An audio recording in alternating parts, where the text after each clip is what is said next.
Yes, abarozi ba Kitara TV Julius Komano ligama baragange.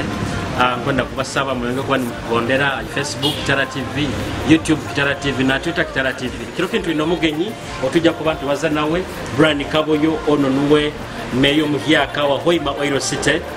Dekambo mbagondeze okuba ni mutorora nokuliriza. Abarozi ba Kitara TV twina meya wa Hoima Oil City ono wajja kuba narahira kwa katano kuno kwenyini. So Brian Kaboyo nuwa webali muno Brian Kaboyo ali musaite mubito akuzalwa abazira murusu wange niwe Maxwell Kaboyo sazi no RDC Chankwanzi kandi mama wange Stella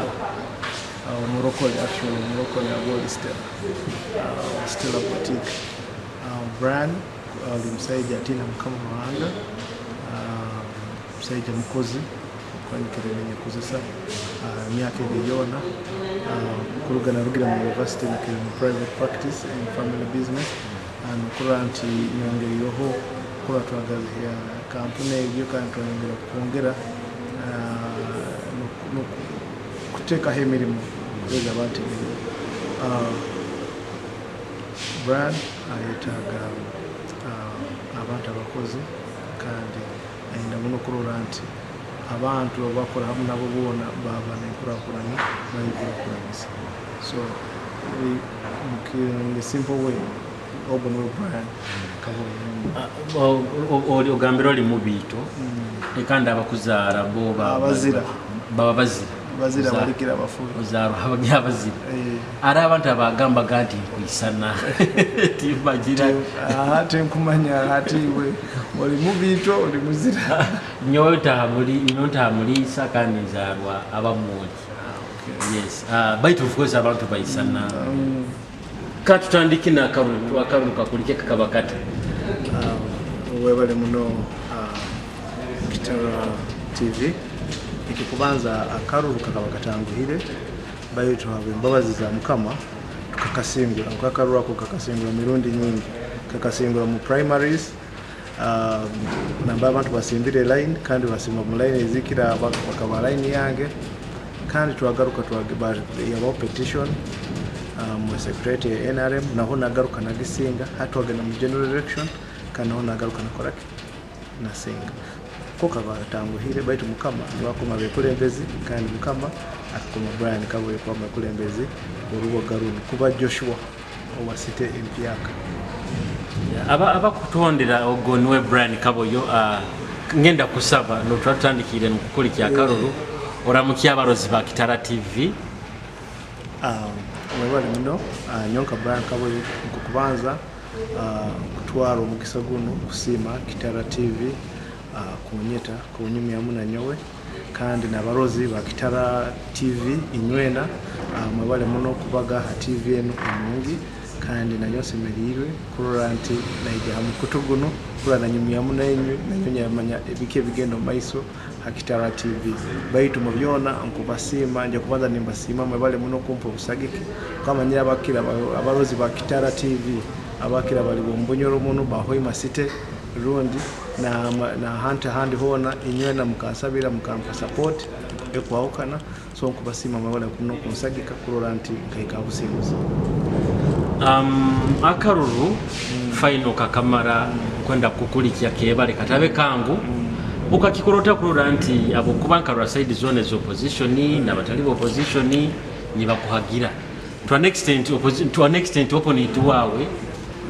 yatandika kuba nagamba tolino wenare mu opposition kukozesa timanyire kiki wakozere kuranti side zone za kazi kabanizo kwazi ekikubanza politics tebaye nobi kandi machuwa politics bayokoragana nabantu bona kandi ngira nyonka Brian Kaboyo ngakiyoleka nti nyonkuzire ndiwa NRM nikere ndiwa NRM kyonga tumasa kuba wa NRM abantu abebitebe bindi tuboteke mekitinisa bakoragane nabo turanyime nabo so kyonkuzire ninkoragana nabantu bona ninkoragana nabantu balombitebe bindi byona tukoragana nombya youth leadership nkabamo mu bukulembeze bwa minyeto kandi obundi twasabikaga okubanza munyesimbe by youth kajandiwa independent narabaho ka councillor alikuja municipality and independent twasupporting aho obundi aroho aba opposition aroho aba NRM twena obwirobo kyonkandi wa NRM kyonkandi independent so nikairene nkoragana enungi muno n'abantu bona n'abebite bibikokana byona so nikyo kurora bakaba baina confidence into brand no wakuba wala no warabali wa NRM kyonka ali muntu mukozi ali muntu agenda akora abantu ali muntu ahuliriza abantu ali muntu akoragana n'abantu bona emyaka yona genda zona kandi nebitebe byona nikyo kurabona bakarugayo mu bitebe bikwokana bakabalese candidate kyonka bona bagamba Brian Kaboyo ali wa NRM kyonka muntu mulungi tujja kumusapoti nikye kinte kirungi muno kandi niko politics ati bogenanka nka America ojja kusanga nti tujagamba nti nga abantu bona baba Republican rundi baba Democrats kyonka kisanja kino sanga bahayire owa Democrat wandino wa Republican kyonka tikimaisa so abantu baba bachuiremu oha agenda bakora oha baine bitekerezo byawo kubingana enganiza kurungi nokuleta enkurakora ne bakubane banihira mu kikaro kyabo no mukulembeze bakwetanga honare bonyo kugenda kukumanya nkakumanya oli nka youth councillor Hoima municipality yes kaisumi kiko mazire mu politics eno ya namuno Hoima city etakafokere city kyali municipality. How long have you been in this politics ya Hoima? Tujagamba nikera mu politics ya Hoima mwanya mwingi abo kuba obundi na bagani participating just in this student kyonkani sabika abantu abesimbire hati obunamazire kusoma ya opportunity 2011 nanyunya gamba ko omuntu wena kandi aina akurumiro kikareki nyagana nyo kantekeho kike kinkusakura abantu so nagitaba mukaruru wako akaba akabemenyeto kugenda municipality kandi akaruru wako kakasinga kurungi muno abemenyeto bakakamba kandi bakwasa obujunanize bwobo obunyaye kulembeire kuruga 2011 paka 2016 obunyesimba abwameya ubiro akasumyako guno gukaba murundi gwa kabiri kwa simba bwameya ego nikimanyisa nti okaboina ensonga zawe nk'omuntu n'ebizibu warwaga mu Hoima bitakulu batakurungi lwa yesimba habwameya fine 2016 bitagende kurungi baitu wagaruka 2020 bizibu kibibwo wine Hoima byeina wasangire nti ole yabayira hata ya dressing kandi mboni ojja kwekugano ya dressing ekyo kubanza zile ensonga ziri nyingi muno ekyo kubanza ojja kubanza omanya nti orubuga rwetu habivuga ebichafu tibabye yakurungi kasasire ijuire no batukolire ngudo eza Colas Youth Meet kyonko kusange echuchu nyamwingi emihanda nakasasiro na mukoka yona bijuye na saze takagenda mu office ugenda boma aho kusanga kasasiro duhaga na mbeka suba kasasiro yeri nyingi actually ekinde kinkonda kutandikira aho mu 100 days kuterekereza eri ensonga ya kasasiro no bwechumi omurubuga rwaitu ensonga endi eri obwekulembezi okwatagana n'abantu obwekulembezi tumanyisa kwija ukateka hekiragiro orundo okemera hala abantu obwekulembezi wanya kuliriza abantu kubahereza direction banagenda so akaba tabairoho nyaro ataruho ekyo kintu nkeki nambali obwekulembezi bukuliriza abantu nibukoragana hamwe n'abantu kandi nigurantingu bwakulira abantu ebakwetaka so ekyo nyarwa nakyo irinsongemu enkwenda kurora tuterekereze habukwa omwekulembezi abasabantu wawaki wabantu abamukomye kyonkati abantu abamukulembeza bamakwetaga kuba bali kika kuba servant kandi wakwesaga asigara ali boss kika kokora abantu so ege ensonga nagirora yaba hensonga endi nti taruko kukwatagana kwabekulembezi mu leadership ya municipality nabekulembeza abandi bonna obwire bwekaba kyali municipality nosanga member of parliament aroho leadership ya municipality tekwatana na member of parliament tejagende mungire MT kandi member of parliament nwagenda kusaka mu parliament ebaga sente mu central government mukati wakwatara enkoragana nosanga nti tagenda kubahikaho kuroda ebintu ya musobora kandi ya lobbyinga na members bagenzibe bayamba orubuga rwaitu ataro enkoragana leka bafana majoro enkoragana hamu ya municipality na district leadership etaroho ataro enkoragana hamu hagati ya councillors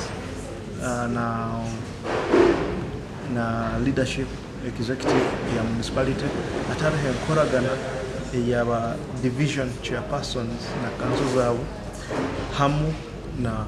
municipality obwiro hati nowekaguza service delivery obuhereza abantu bagenda gutunga bacha ataroho respect ataroho enkoragana kunyoma abantu kuli kwingi na bikulembezi so ekintu ekinagamba ni tugenda kutwara maiso tuina abantu abakuba takwetaga kuteekaho obulyo bwokura tukolire hamu kandi ojukenye wenkulire as a business person nyakozesa nkora business and in the leadership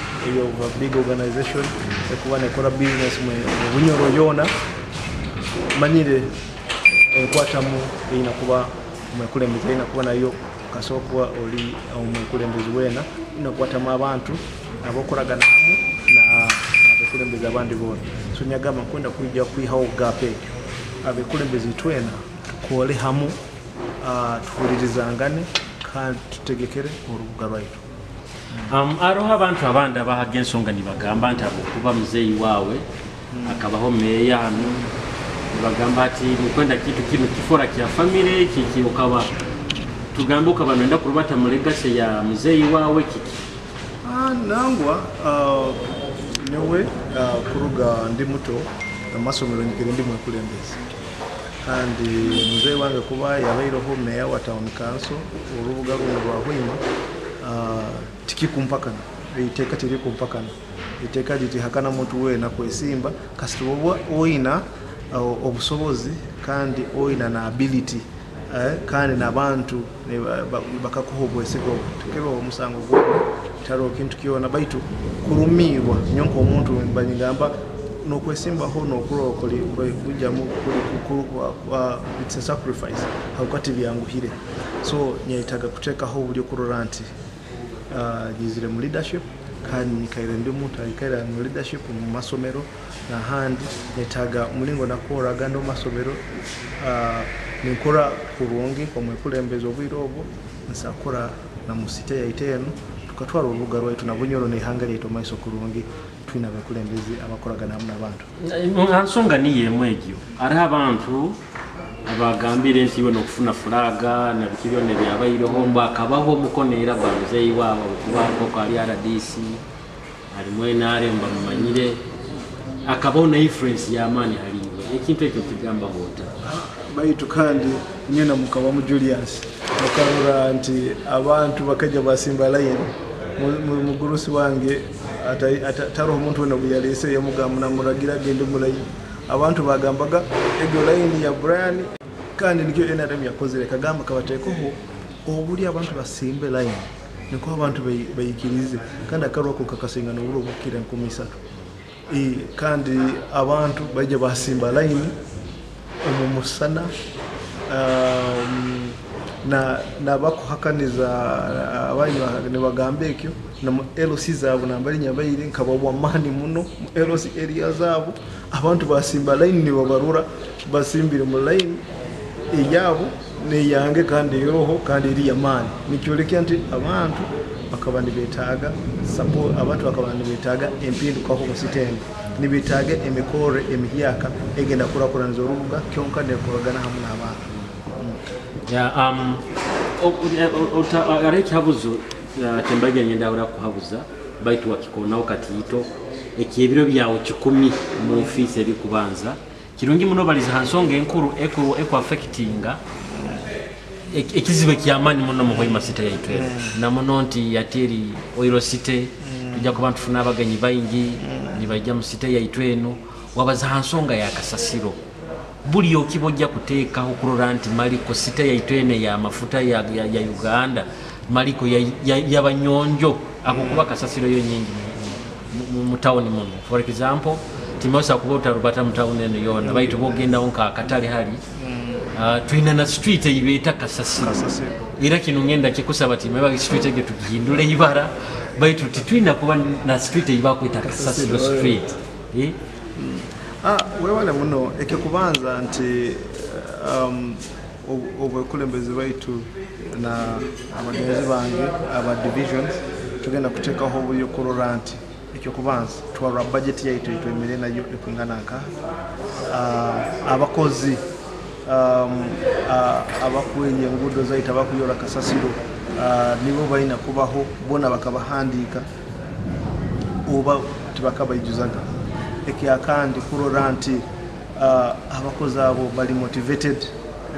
aro omuntu kubaho nosanga tibakumuha omusaara gwe namara emyezi takufuna sente zekurundi ziroho aroho obuzibu ate ebintu byonna tukunda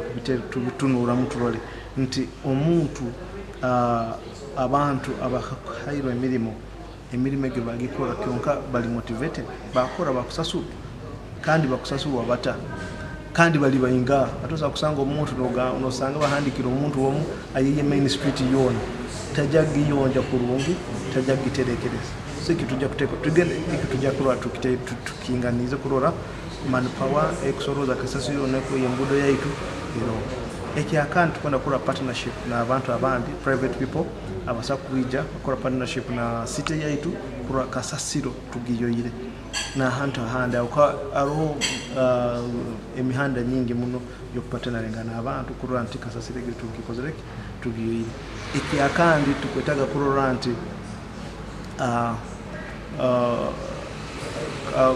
kurora nti abantu baitu tuba encouragingire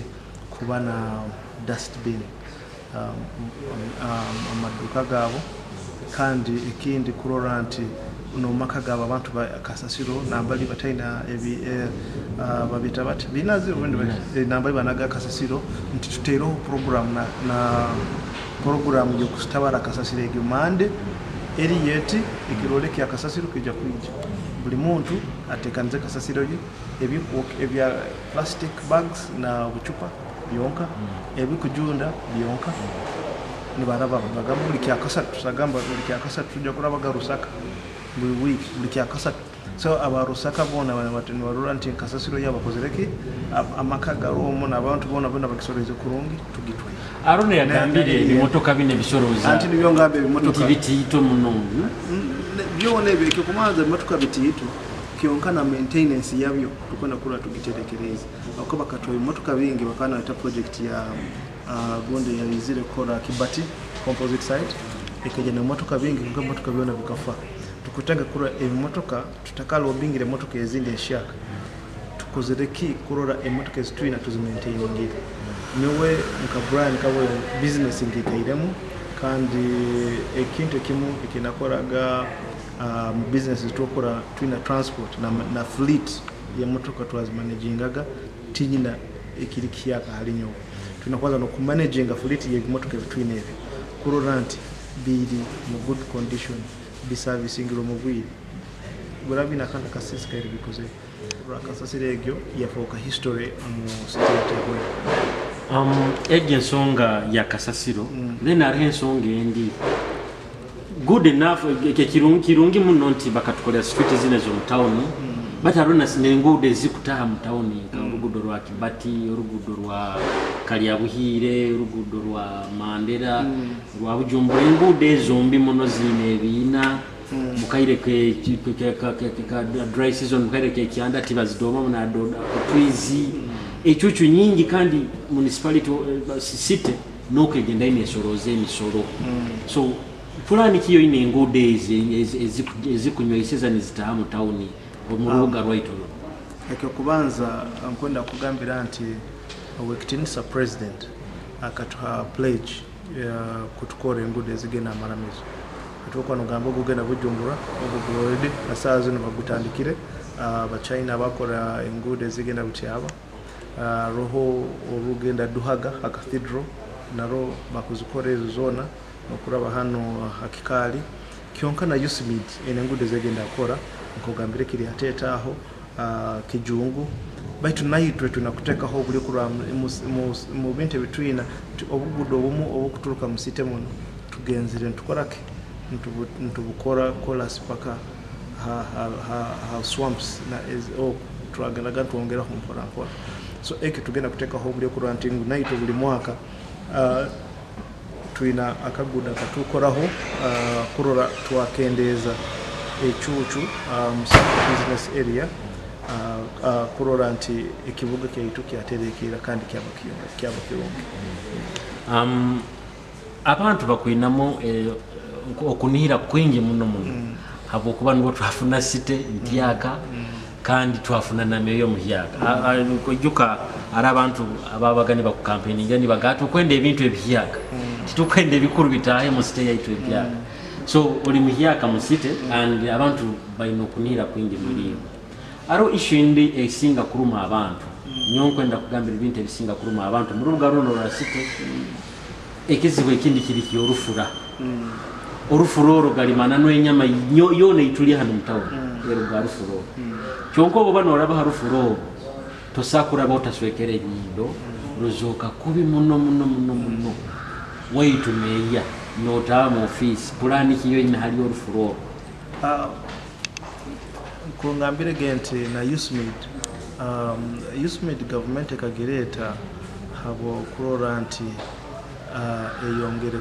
kuongeraho kuterekereza leka Kampala yonka batu ne bibuga biri aheri ya Kampala ebindi kurora nti byaba binaho omutindo so Yusimid egenda tukora abatwa urufura urundi kandi itaka liroho ikimanyire bwire bwona mu kisanja kino tugenda kwa tutandika kora urufuro kora hanta harungi hayonjo abantu babana Kitara ekiri kirungi so ekyo mutakiralikira urufuro tugenda kukora kandi oruyonjo orukwese kitinso orubuga rwaitu arona project endi emyende nyegete sazine ya fairingire yokuya abamakanika baba mapikipiki kubayi hakuno mutawuni kubasiri muri ifokiri atete yiwe inantegeka kihali ekeki nyowe kingama nti abamakanika ekyo kubanza orubuga rwaitu rukafunzire kugamba nti ngu twina abantu abakora abantu kiriatete basakorayo na abantu abandi abali mutawuni ambaye takafunzire kasaba ko batakutalibaniza urubuga nambala abantu abandi bakora tikitaro kize bukiona kwa garage zabo ziroho kandi aroho na yard itukunda tutekanize nambale basaku ikara irinka yard open yard abantu bakanikiraho pikipiki zabo so ekyo tikabe kwa na challenge yona kandi urubuga rwaitu kinkumanya nti tujja kuikana na abantu bona mturabona tubainganize kuroho nyo wengira business haiguru mukatale kaitu government kiyatuhaye tukusema government ikatuha akatale karungi galimananuka kutwaise kitini sanka nkorubuga rwa city president Museveni kumusima abo akatala kyonka kandi nayo bino sakubo bihura ati nayo bimanyire baitu kwenda kugambira haro buvyo bwinyi muno mukatala aho arabantu abaguzire n'emiryango nibo bataha barandi road aroho bayingi muno arumu system ya jonzire muno mukatala ekinko bazosa kubo kimanya ntegeka yikiyo inakurora nti omunaku akutunda akanyanya akora ka business akatito nawe yasigara nafuna mukandi batakumufufugaza batakumusenda batakumubinga omukatale kaitwako Webale muneke kubanza ndagamba omuntu omunaku akabantu bona bakora ndagamba omuntu wa hansi oba tali wa hansi wa bulikiro nike kigambo kirunge ky'orunyore ekyo anti omuntu wa bulikiro ogo tunakurwa kubanza urubuga rwena consideringa omuntu wa bulikiro uko omuntu wa bulikiro nibo abantu abakiya singiri kuba bayinge mu rubuga rwo so ekitugenda kuteka ho kiri kurora anti twino buli bokurora nti leadership yaite igenda kuleja kubanza ku engaging abantu abalumputalo obwo tugambire kiki kibakwitaga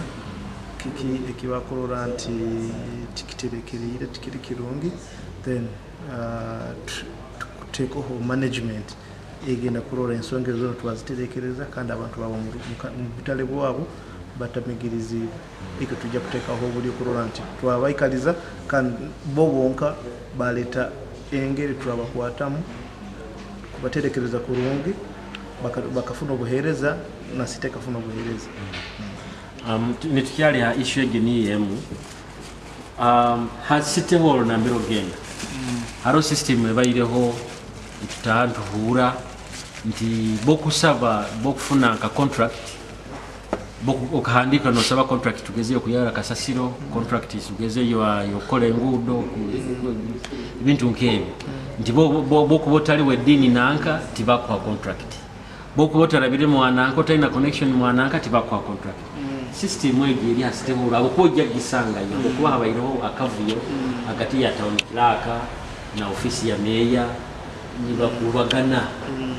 ntegeka kiyo inakolora nti ofisi yojja kutahamu wagisemeza n'obuchafu obona obiro ekyo kubanza kiringira kulekera buli muntu kola olw'ebimbyo buli muntu kukola obujunanizibwa obumuhaire kubulaba oli town clerk kola omulimu gwa meya kola omulimu gwa executive na council kandi n'abakozi ba gavumenti abakwatanawaho mu department ezibawukana buli muntu akola olw'ebimbyo so tujja kuteekaho buli kulora nti buli muntu akutwala obujunanizibwa kola olw'ebimbyo kumanyisa so niko kola taroho collusion taro kubagana hana hali so ebyo buli tujja kuteekaho kulora nti systems ziri in place buli muntu wena amanye eniyo channel yokukora kino kora kino nuko kiba kitagomira omuntu kandi abantu bangubire kufuna obuheereza bubakwetaaga. Abakutuhondera Kitara TV tuina wekitinisa Brian Kaboyo meya yakomerwe ajja kuba natamu ofisi kwa katano kono kwenyini tukubaza mu hali entegeka za ezaina halo rubuga rwa Hoima urwa mafuta bokuba nuro city Hoima actually niyo ebanka capital city ya Bunyoro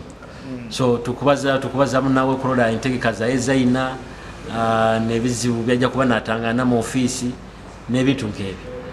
waitu omukuru nkumanyire nko muntu asagika ebya Talanta nkorozero no sagika mpira n'omukono Kitara plan kiyo ina ali kisai kyaito kya boma abo kuba nkujuka challenge yabayiro akabaye kyapa kuba iri mu kyono kimukono ya district kyonkanka ura finally kyape kikagaruka mu mikono ya city plan kiyo ina ali kisai kyaito kya boma ekintekereza kiri nti kyapa issue ekumanya nti taro nsonga ya mani batu program ekabeturukire tukona kura plan ki bakaba bateire nayo kiri under usmid kurora nti ekisa hekyo kidevelopingire mulingo bakitekanirize mu program ya usmid so ekisa ekyo kijja kubaho usaro nsonga yona tujja kura plans eziroho tuwezi tukuongeramu niko tufole nti ekintu kyagenda maiso kurungi ataroho ensonga yona ebyemizano generally kugambire ekikubanza nti Kitara timu yetu ya Kitara eba timu yaitu itwena abantu ba Kitara niyo Bunyoro Kitara kyonka nyowe nyenyemereza muno kuba nti ninyowe founding president na bagenzi bange abandi as founding president and member of Kitara FC timu etuhaire ibara Bunyoro timu etuhaire kitinisa no tukora kuzobwire buno etumanye tujagena tuterekera kyonka nebyemizana ebindi byona tugenda kubiteka mu amani kurora nti twayombeka talanta za abana tutujagena mpira yonka uka talent biro bino ni abana bakuliawo uwo mpira kuliaho wa music tuna promoting aba music tuna promoting abali mu comedy tuna promoting abali mu film industry bona kurora nti tuaba twatwala talent z'abantu alulengo olundi tujja kuteeka obuli okulola nti tuorganizingire ebintu ebikwawukana kulola talent z'abaana ababunyoro aba Hoima City zigenzere halulengo bwa Uganda yona bundi ensi yona. Brian ono nuwe kitinisa Brian Kaboyo kantu kyagenda maiso kunyumya munawo tuengagingire muna side ya politics kwenda garuka mu bwomezi bwa buli kiro aho kwakimanyire besides politics ono bwomezi bwa buli kiro. So omuntu akurura Kitara TV maybe akabura atakakurura hoga akwendeze kumanya Brian Kaboyo niwoha. Icyo kubanza Brian Kaboyo ali musajja atina ruhanga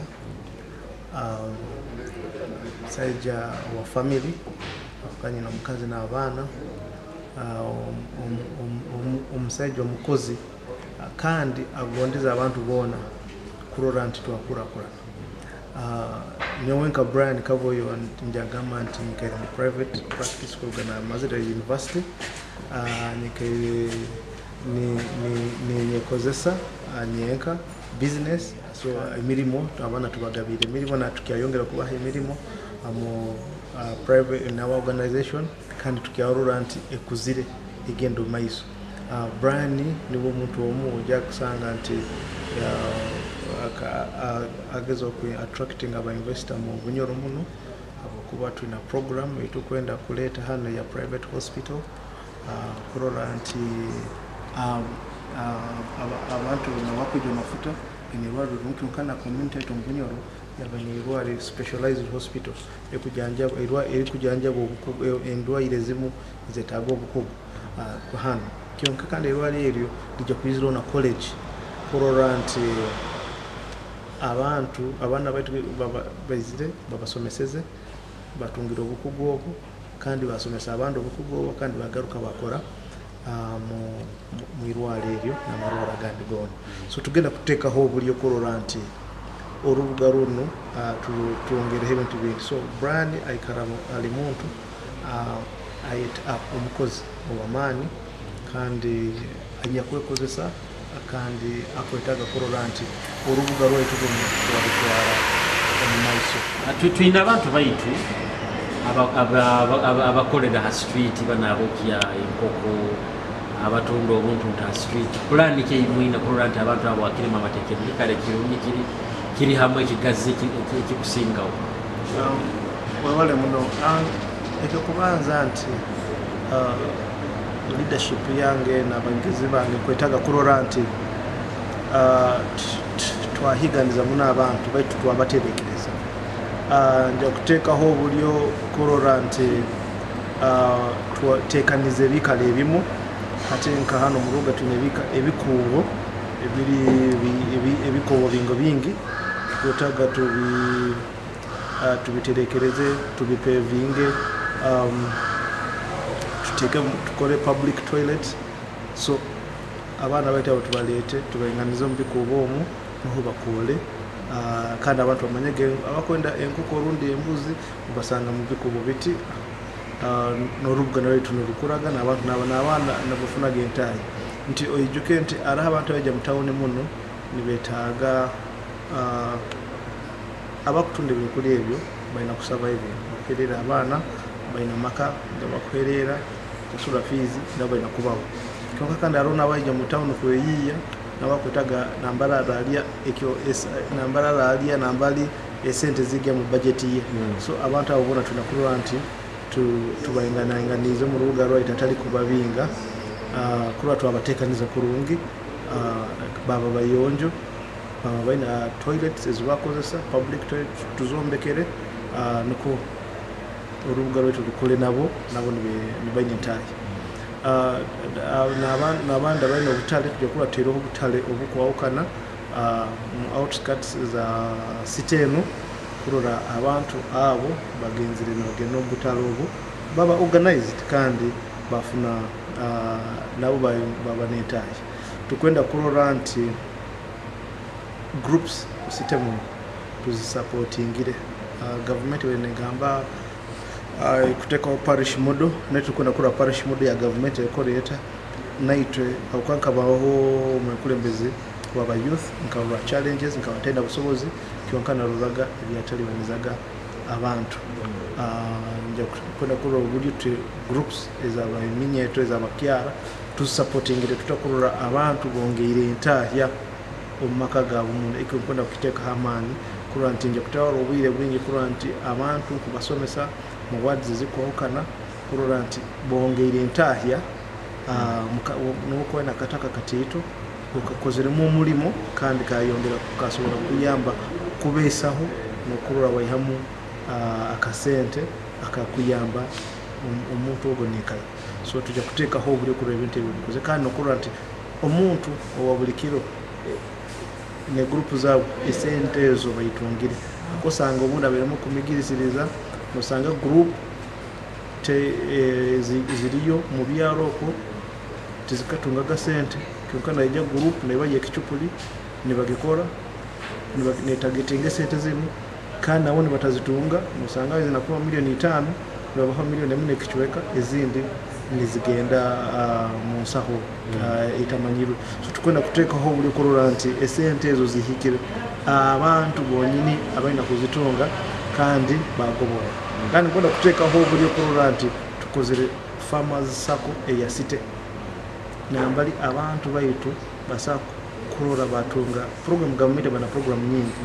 city farmers sako ya city gekona kurora nti buli ward tuhiremu abantu baija musake egyo kandi batandika gukora mu mulimo mu ward zaabo basobole gobora mu program mu tekanize ya government na program ezindi zone zero kandi tuhondekera kurora abantu abali musako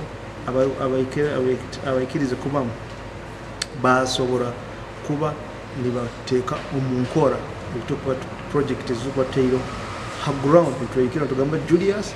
oli member wa sako na timu yao mukagama tugenda kore enkoko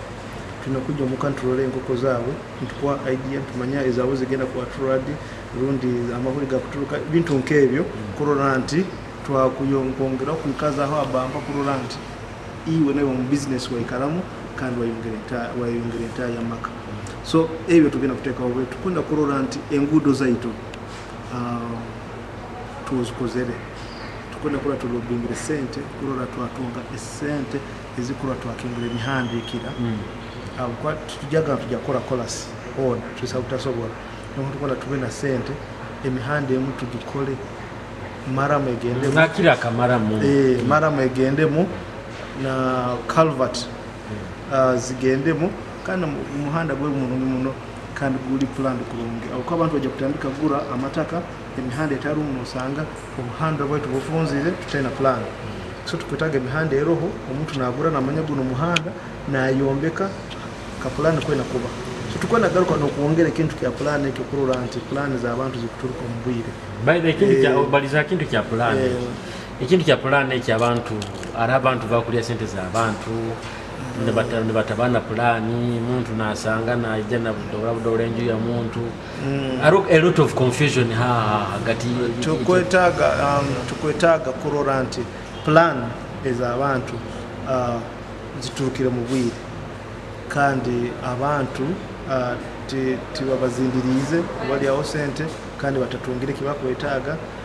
rundi bintu byacyuya rundi byasiso so tugenda kuteka obwe kura plan tujja kuikara na abakujunani waho time frame omuntu hasabire plan asaswirire sente ze kikutwara kasumiki kure kintu keke yaturuka plan yaturuka kandi kwenda kulwa na abantu bayambire kurora anti bafuna titles kwenda tuna partnership na abantu abasomere ebya mataka abakunta ngira nikole niye barayikire kurora anti twayamba abantu wetu mpora kuba batungire byapa kandi tibasobola kutalibanizibwa bine bikarani bahiganizibwa no kubingwa amataka gabo no kurora tulinzira omuntu babulikiro aitakali eke kigenda kuba kintu kikuru ne kitugenda kwateka hamani kurora nti busaho omuntu wena akutalibanizibwa ali muitakali na muno atisazino tuli mu city abantu city kutunda muno abarekizibu kya mataka abantu bakunyagwa amataka gabo ensonga ejo kwenda ogigurukirize muno nti abantu balina kuba ne bafune ebyapa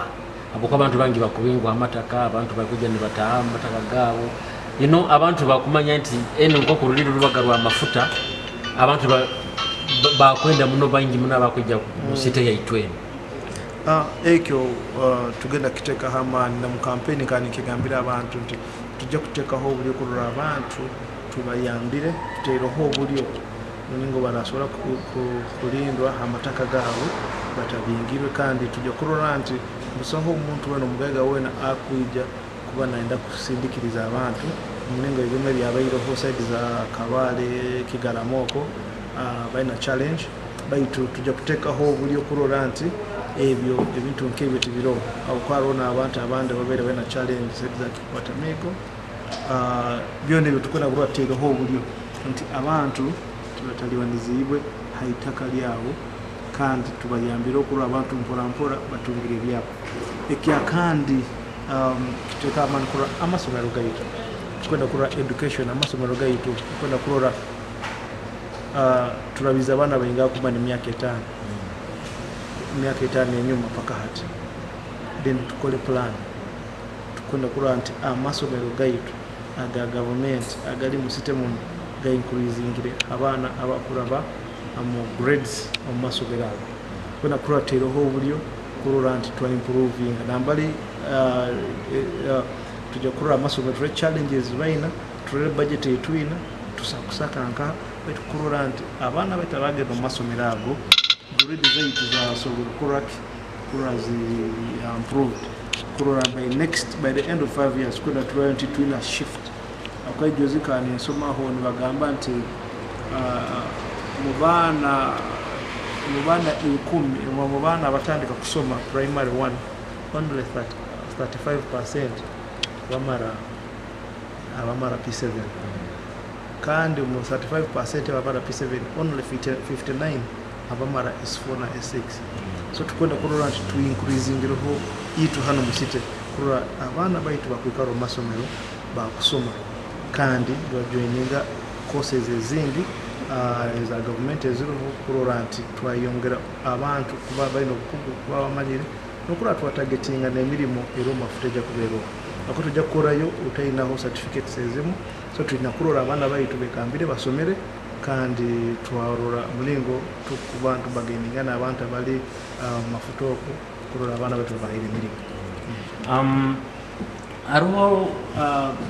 mu town mun twikira level nke ya Kampala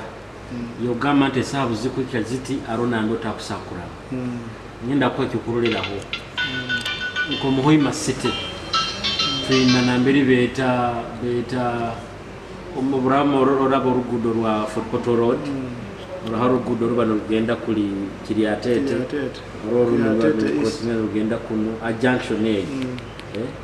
aroho akaikara aha batundiraho amairundi batundiraho ibintu soto ari kyombeka o street egg obuzika saa 5 mukaga utakusobora kurabaho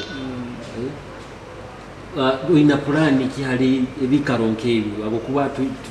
fine abantu nkabo kusanga abasigazi bakwati baina mirimo kwa abasigazi bakusibira drugs iwe ntigika kiyo ina hali ebikaronkebi ekyo kubanza abasigaza tukwenda kula tubateire mu programs za government zo kula bakozere na bas kikikiwa kusobora akora tukutaga kurora nti tutiro program yokurora abasigaza tubekamisize kwenda akora kandi tukwetwina nka Kibate composite site kasasure kayijura kenka twino kusara ukora mu briquettes nikiyo amakara gakuru mu kasasire so tukwitaga kurora abasigazi baitu tubateire mu program nkezo nambali barasobora kurora nti bagaruka mu kintu ekiri productive ekikubaletera sente kidoko kwikara bateneke bakora bati no buliro kuteka obuliro kula ntingu to increasing the security omuru garwa itubunu ku increasing the security nko kurora kufuna abasigazi abo ekiyokora nkano kuteka ho obuliro kurora nti abantu bebintu yo balinzwe kurungi tukwatagana hamwe na polisi na security agencies mu system abokuba isheri yo kukabinga high crime rate itandikire kuba haraka 12 kaikanta ba mabodani babatega muno ni babaita you know biro bikuru aho Easter towards Christmas crime ba high muno abantu abakwitibwa ba maboda plan kiyo ina halinka basigaza amaboda batero buteyimbwa kukabinga high crime rate mu city yaitu eno abokuba city kuberi nungite kuba muntu ne yegondezamu nikyo nkugambire nti kike kireetaho obulyako kike kireetaho ebintu nk'ebyo kiri kuba abantu batenda entahya ate omuntu n'atooza muninga olaba ate omuntu kutooza olaba otenda entahya agaruka mu kucwa amateeka lundi kwiba lundi kutera babodaboda so tukwetaga abantu tubatere mu bintu ebyokubatahi kubalitira entahya korora tibagaruka mu kucwa amateeka n'okola ebintu nk'ebyo so dikyo nga tukwenda kuteekaho obulekula nti abantu baitu tubekambisize kugenda mu programs eza gavumenti eteireho ezikubayamba kuba bayongera entahya omu maka gaabo ishu endi eri ya paka yaitu paka egyo tumazira akasumi nibagamba plan zikaturuka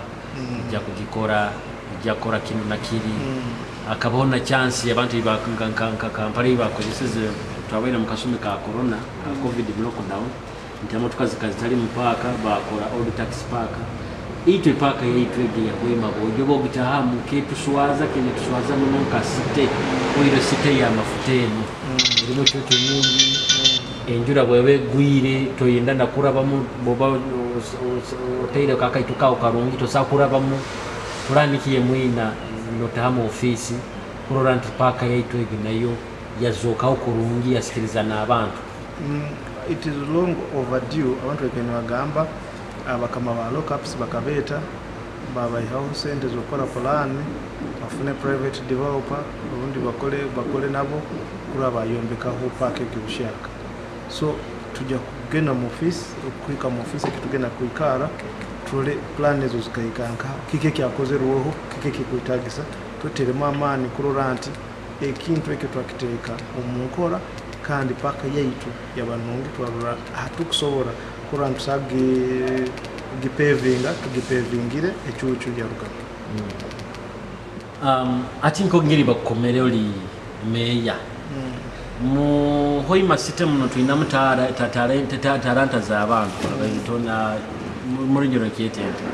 ebisembo abazini n'okwenda kutandikira awo tuina abazini mu Hoima Oil City and one of ngiragamba abantu nti mulingo gumu gwokutonda ekikaro kali kya tribe nekibira n'ebintu ebyona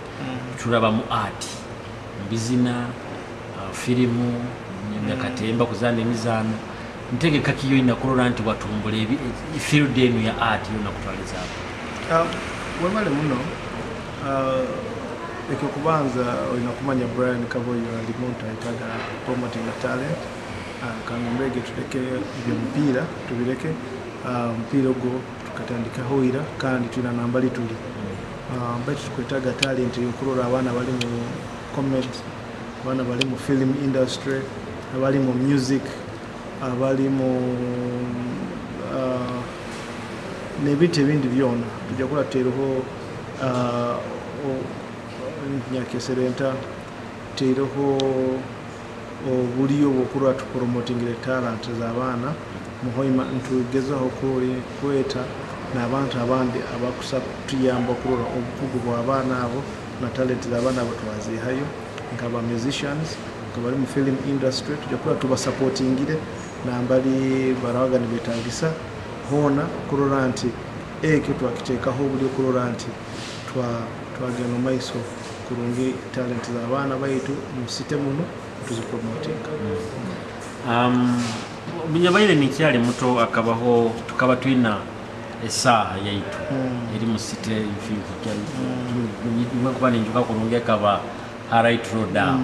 agati yawo arohe ebigambo byabogani bahabuze esaha yaitu yatuhaire beero ikagenda nkahali angira esaha egyo management ya obukulembeze bwabairoho bukalema kumanya ikayijeta no how to have it abo ko kumanya saha egyo ikayija hano habwa business ya family business akabayo stockist akawa distributor Uganda breweries mu entire Bunyoro, from Karuma to Muzizi. Kaboyo stockist ya performing kurungi as a distributor mu entire country. Muzei Owirowo ali chairperson wa LC3 ndio meya wa Town Council. Uganda breweries ya mukaguza kisemboki ekibara hereza nka distributorship area ye wenka mninga yabede chairperson wa Town Council ya Hoima Owirowo yasaba City Clock nikokora City Clock Uganda breweries yegirete. So the only key enkwata na maintenance niyo yalemere esaha edi ya rugawa baitu ekinkumanya tujja kufuna nesaha ezindi tuwe tuzigaruireho kandi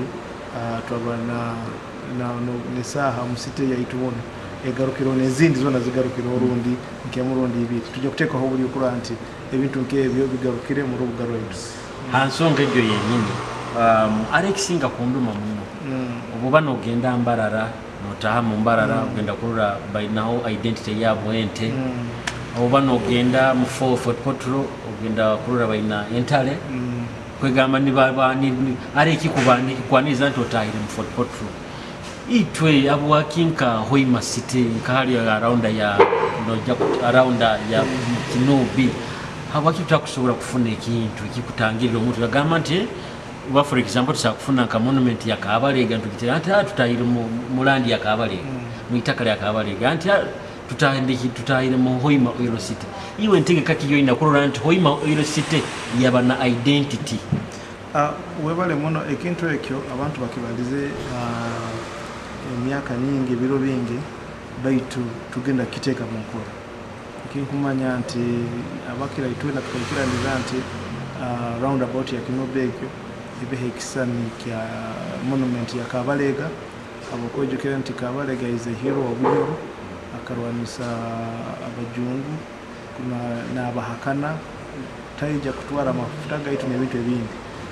nokutuwihaho obwereme tukaba tuyina. So Kabalega no abantu bona benyumirizamu abantu abakira twekiranira nti abehe monument ya Kabalega eke kinkumanya nti nobukama ejwezi bukabane bujaguza emyaka 98 ya Kabalega kuruga ahumura atuza. So airoho 2023 kujaguza emyaka 10 nkabazaho nabamo haba mazire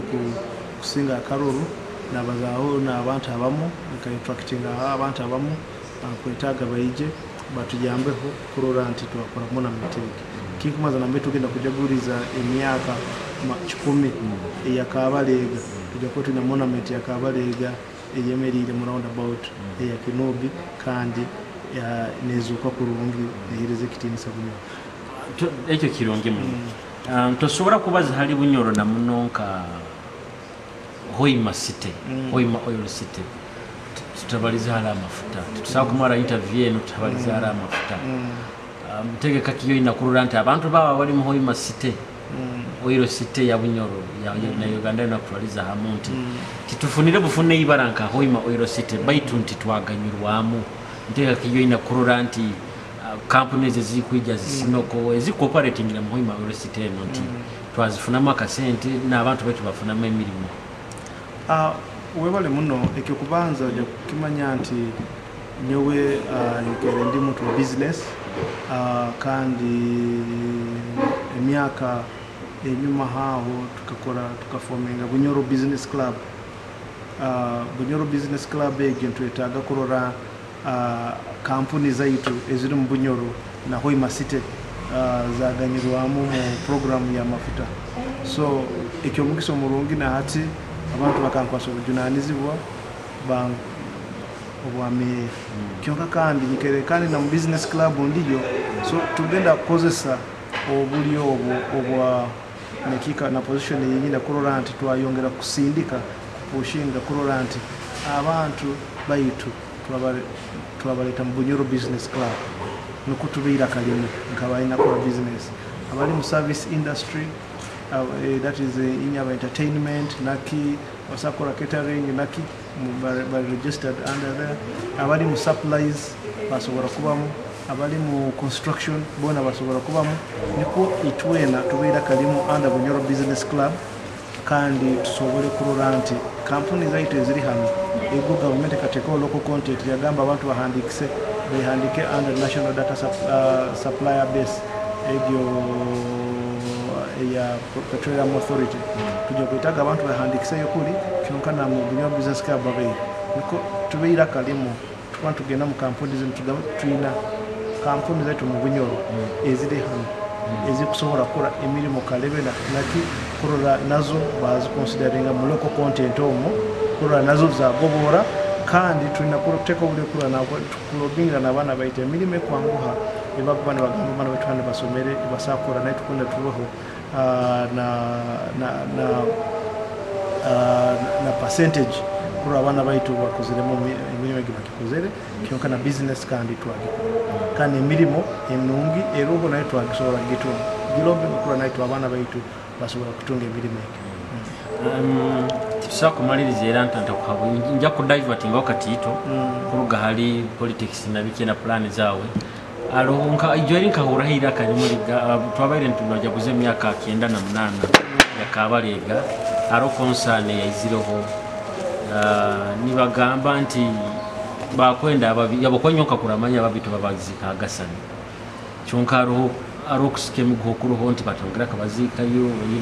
bazikeje makagabo ensonge egyo gigamba okinkomu bitabo kuba Kitara TV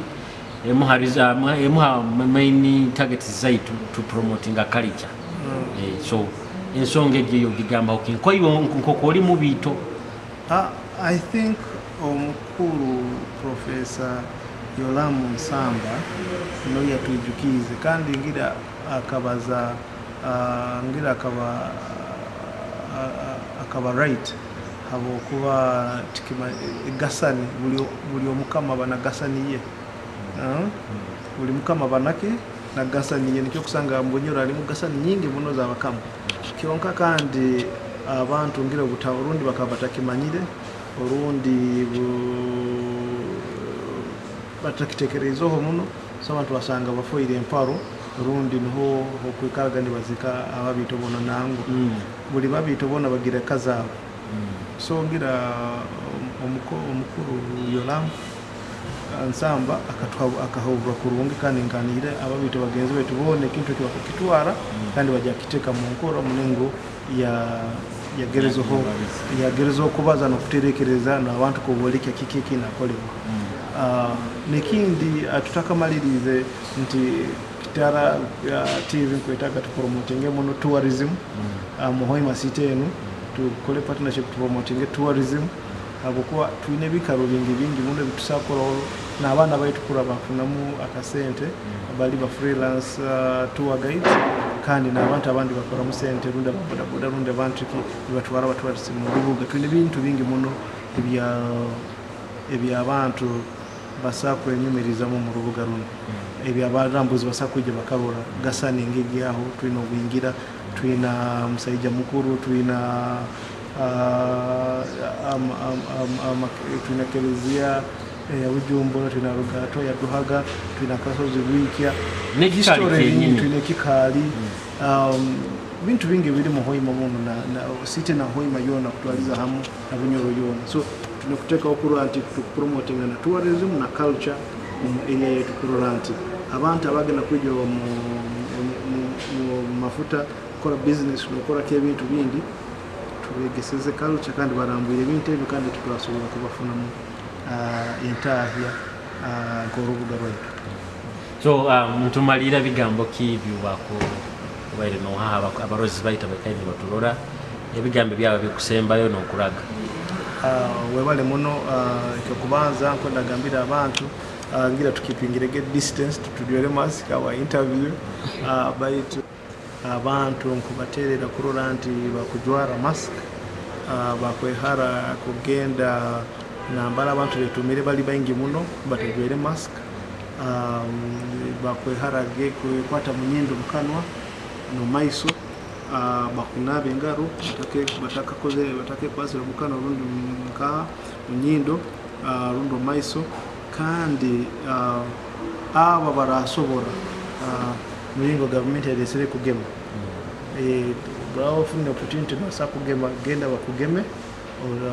niko tusobore kwehara ekirwere ekindi kiri kyogamba abantu kubongera ko basima bali muno konkwaso obujinanizi bw'abankoma